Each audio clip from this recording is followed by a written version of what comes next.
Boo! Got you, didn't I? Be honest. I got you. You know I got you. Oh, I would have loved to have seen the look on your podcast listening faces. Well, where are my manners? Welcome back, everyone, to Radio Rental, the video store of your worst nightmares. I, Terry Carnation, possess a coveted collection of the creepiest, most spine-tingling and outright disturbing stories you've ever heard. And the scariest part is, they're all real. Real stories from real people. My collection is housed right here at Radio Rental. Hold on, let me turn this down a little bit. Sorry, just getting in the mood for my favorite holiday. I bet you can guess which one it is. Hint, it's in October. That's right. October 6th, Random Acts of Poetry Day. In my opinion, Random Poetry Day doesn't get nearly enough attention. Just imagine approaching a total stranger with a whimsical haiku. Or maybe leaving an untitled sonnet on your mother-in-law's dashboard. I don't know, just a couple of creative ideas. Anyways, while we're on the topic of holidays, I'll bet you've noticed we've been doing a little redecorating around here.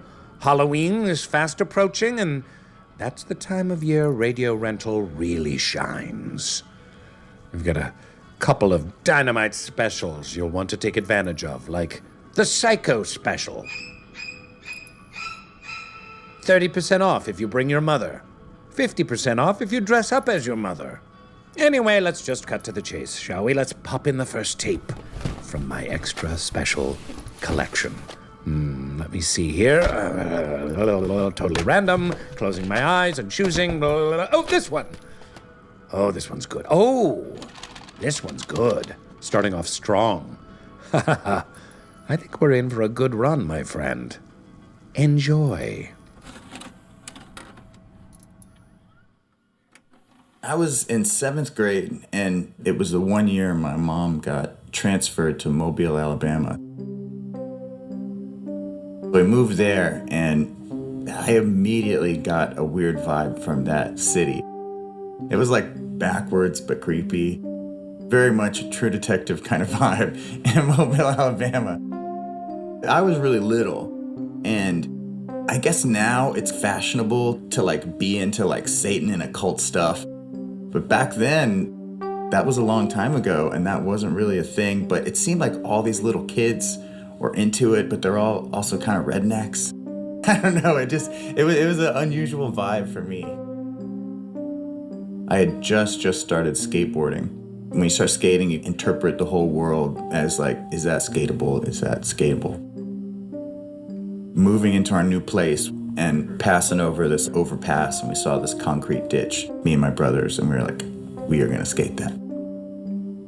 We got to the house, got our boards, went over to this ditch. It was like half pipe size. Kind of went down, and had this big 8 feet of flat, and then it just kind of slanted up at maybe, 45-degree angle on either side, so you could just like skate down and go back up. I met a friend there whose name was Sam. Me and him would go back there and skate all the time. One day we were skating there, and we thought we should follow this ditch into the woods and see where it leads to. The ditch just kind of went into the woods. We thought, we'll just follow it and see where it goes to. It's daytime. Really pretty, actually. We're kind of going further into the woods. After a while, we just get to a dead end. In front of us is just this vertical wall where it just stops. And then it continues from there into just like a circular tunnel. And in front of that tunnel are a couple of metal bars. I was just thinking, I want to keep going, but also I'm a little nervous because this looks kind of scary. We're both thinking the same thing. And then it was like right at that moment when we hear the voice. Come inside. Sounds like shuffling inside. And then a second time, come inside.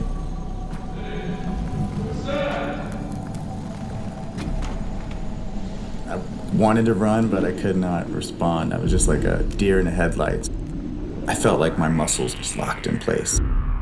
I couldn't do anything. I was just standing there. And then this electronic tone started playing. A note that was kind of like...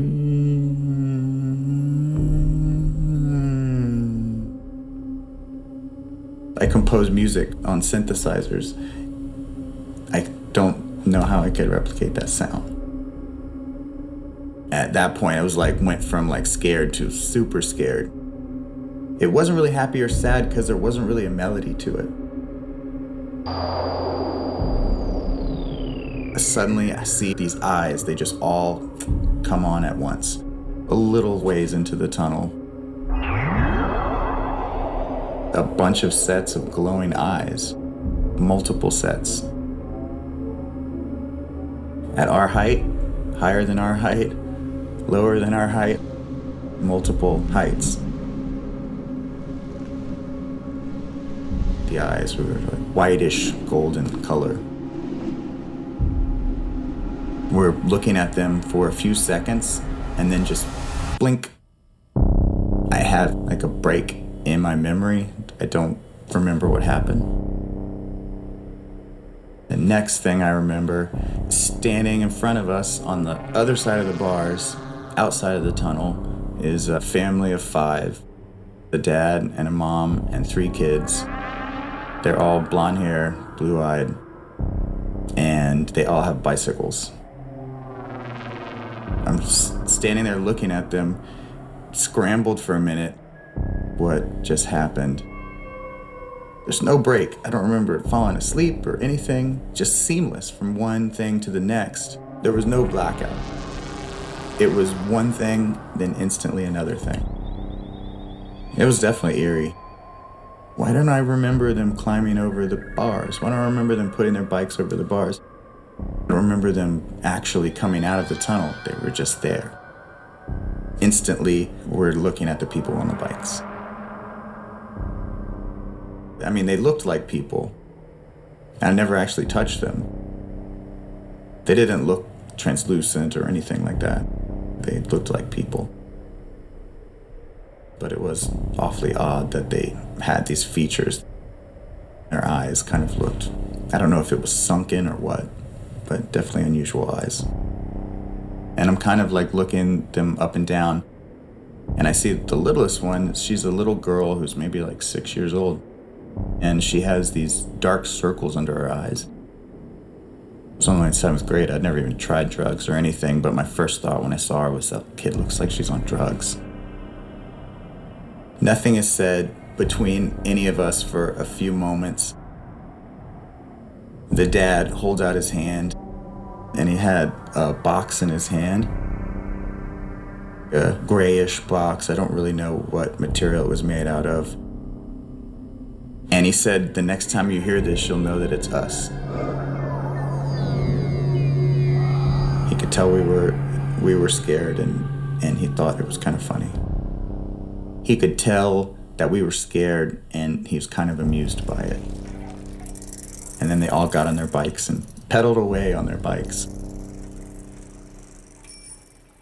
We waited for a while, I guess just until we felt like enough time had gone by that they rode away, because we were scared of them.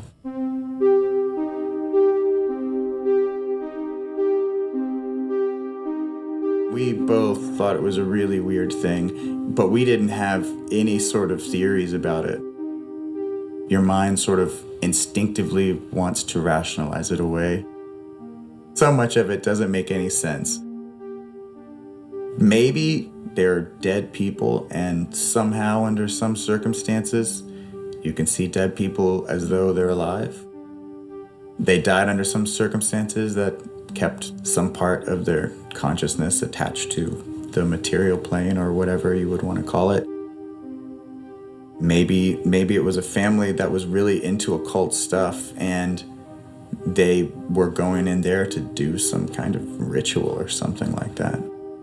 It doesn't explain the eyes. It doesn't explain the time jump, but I thought maybe whatever they were doing, it involved being possessed or something like that. Whatever they were doing in the tunnel involved them getting possessed by something. The glowing eyes, I've seen eyes in every different kind of circumstance at this point in my life. I've never seen anything like that. When they tell of like alien stories and they have like missing time, you know, they see a UFO and then the next thing they know they're parked on the side of the road and it's flying away or something like that. That's kind of what it reminds me of. Something's happening and then the next thing you know, something else is happening. When I've heard people tell those stories, that's what it kind of reminds me of. Some people think they were alien hybrids because they happen to all be blonde hair and blue-eyed, and I think that in the sort of alien lore or whatever, there's blonde-haired, blue-eyed aliens. My feeling is that we're kind of building a little edifice of what we think we know, and it's just a small sliver of what is actually there. There's kind of like a cultural pressure to just stay within that edifice. I don't know what that quality of your brain is that makes it, without even you wanting to, it wants to rationalize things away. I haven't met anyone who's had a similar experience.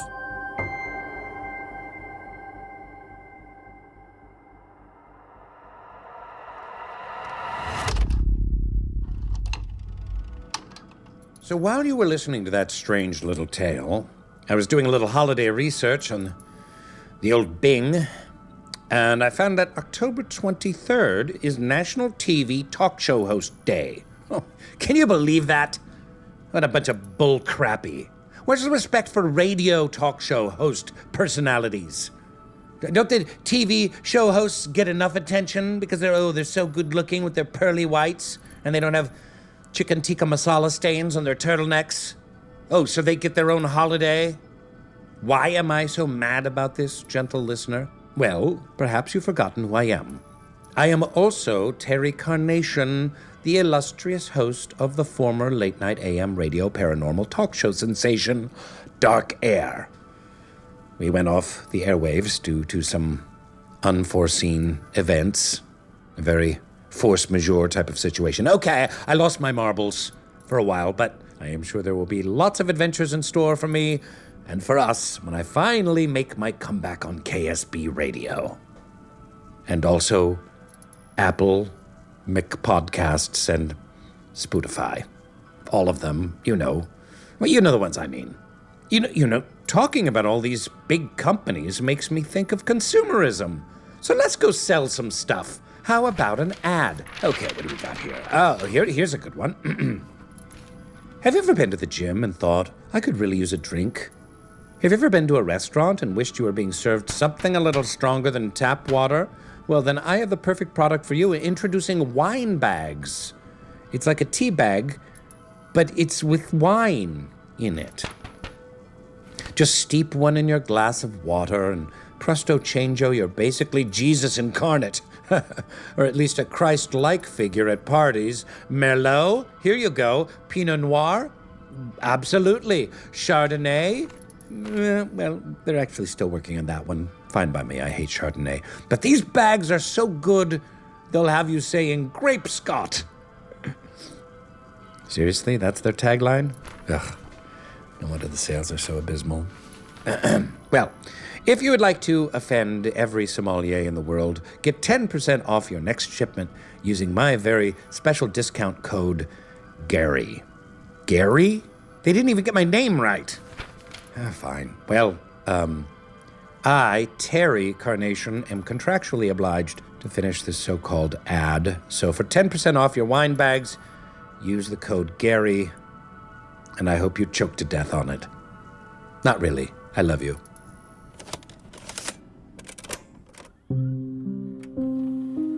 It was 1998.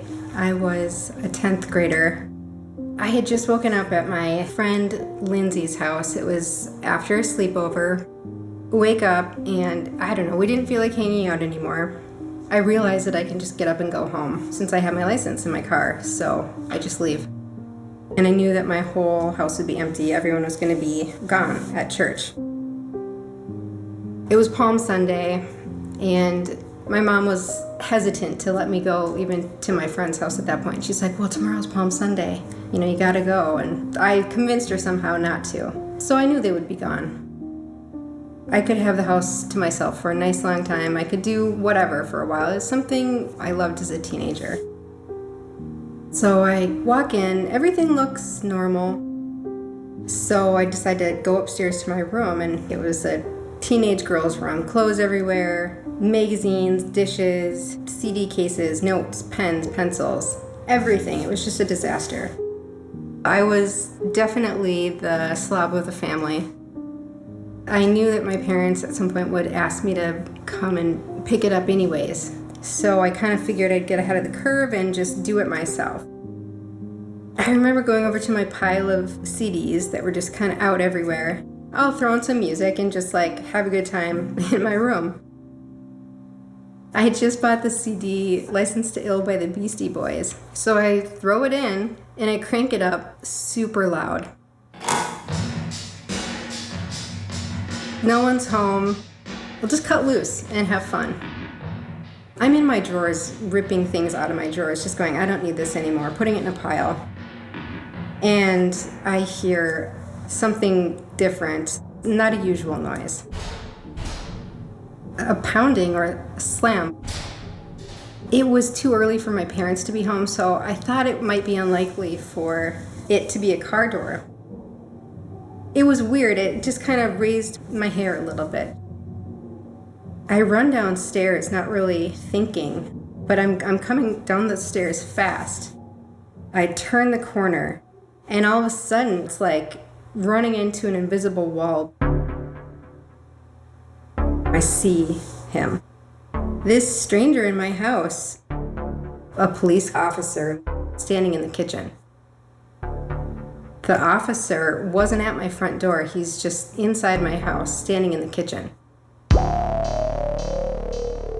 He's a middle-aged guy. He didn't look particularly athletic. He's got his hand up, warning me not to move. And his other hand is down near his gun. Before I could say anything, he tells me to stop, freeze. I instantly felt like I was in danger. If somebody's here to tell you bad news, ask for your help, they're not going to tell you to stop and freeze in your own home. Before I can get any words out, the officer is like, what are you doing here? What's your name? Where do you live? He's drilling me with these questions. He won't let me speak, which feels insane. Did I drive to the wrong house? I didn't know. It was just so bizarre. Made me question my own reality. He's either lying or I'm absolutely insane. Either I'm nuts or this guy's full of shit. He pulls a walkie-talkie and he's kind of talking into it, saying things like, says she lives here, says she's alone. I'm like, are my parents okay? What are you doing here, As he's talking back and forth, I can't really hear what's being said. He's like, your mom is upstairs. She's locked in the attic. We got a 911 call. There's an intruder in your house. I'm looking around what I think is my house, wondering if I'm nuts or if this cop is just full of shit. I'm looking at his uniform. Is this fake? Does he have all the proper cop materials? He's telling me my mom's upstairs. I'm like, how did you get in here? I thought I locked the door. We had a dog. Where the hell was she? My dog wasn't around. What did he do with my dog? My instincts were telling me that something was wrong. I started to wonder if this man was really a cop. Why would she be in the attic? No one was at home. I couldn't hear anybody when I was there. It was empty. I'm completely frightened. I don't trust this guy. I'm thinking about the places I can run in my house. There's no place I can go. I can't hide from this person. No one's around. It feels like the neighborhood is just empty. He looked like an officer. He acted like one, but I couldn't be sure. Is he telling me the truth? Is he here to help me, hurt me? As I'm running through all of these things in my head, he's kind of listening into his walkie-talkie. He kind of starts to smirk at me. This freaky little smile on his face. Didn't know what was going through his head. I wanted this guy to stay where he was, away from me. This is it. I gotta do something right now. I'm looking at my front door, which was locked. Couldn't really go there. He would have gotten to me by then. I don't trust this guy. I had grown up in Minnesota when Jacob Wetterling was kidnapped, and it just rocked my childhood completely. Jacob Wetterling, he was kidnapped, and everybody would always talk about him. He would be on milk cartons, papers. We were just so freaked out of any stranger. Still missing tonight, Jacob Wetterling, age 11. This was one more day of agony for St. Joseph, Minnesota, population 3,200. The kind of place where you don't expect a child to be kidnapped at gunpoint. It's the most feared type of abduction, one by a complete stranger. No ransom note, no contact. Jacob, his little brother, and one other boy had gone to a convenience store to rent a videotape. When they reached this spot, they saw the man dressed in black, holding the gun. He told us to put our bikes in the ditch and lay down, and then we did that. He asked them their ages. Jacob answered 11, and these two boys were then told to run away. It was instant panic. I can't fathom this. Then he says to me, "Go upstairs." Oh my God. He's gonna do something terrible. I don't move, I don't wanna listen to him. It occurs to me to be like, hey, you said you were an officer, why don't you go up there? He shakes his head, he says, no, go up there. I'm kind of trying to inch over to my stairway, away from him, but stay sideways so I can see where he is, see if he's coming at me. My heart is racing. And then I see this head kind of slowly creep around the corner. It's not a scary face. It's a scared face, but I can't make out who it is. I look harder, and it's my sister. She screams my name like she hadn't seen me in years. What are you doing here? She faked being sick after she realized that I didn't have to go to church, and my parents let her stay at home. And she thought that I would be at my friend's house all morning, like I typically would be. So she was awoken by what she described to the 911 operator as hoodlum music. She thought that a pack of punks was in our house, destroying it on Palm Sunday morning to Beastie Boys music. It was so ridiculous. So she gets in the attic because she thinks the closet is too obvious. Calls 911. This operator, for whatever reason, mistakes my sister for our mom and thinks there's a bunch of kids in our house, maybe with a gun, which I guess is why this officer is so weary of me. Her fear just paralyzed her. Fear can just really mess with your head. It can make you forget. It can make you just be paralyzed in your body and in your mind. The operator must have told the officer, like, hey, it's the sister up there. There's nothing going on here. He might have been an asshole, but I realized he's smirking because it was probably really funny to him, like this whole situation. This older sister upstairs was just like, oh my God, my house is being robbed. And the cop was just like, all right, you guys are good. I'm out. He just left. It was a series of miscommunications and misunderstandings.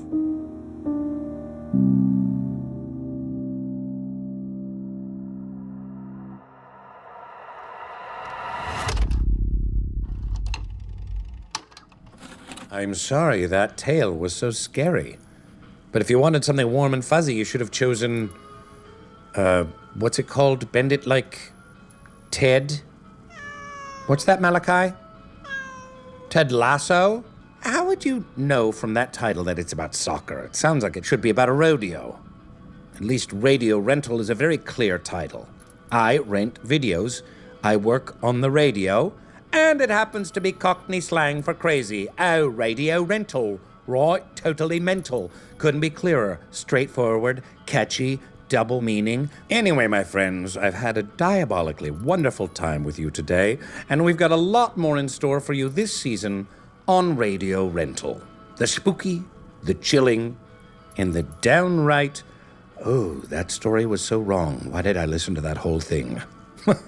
Believe me when I tell you it will be a door-bolting, window-locking, best friend calling good time. I'll see you for the next episode at Radio Rental.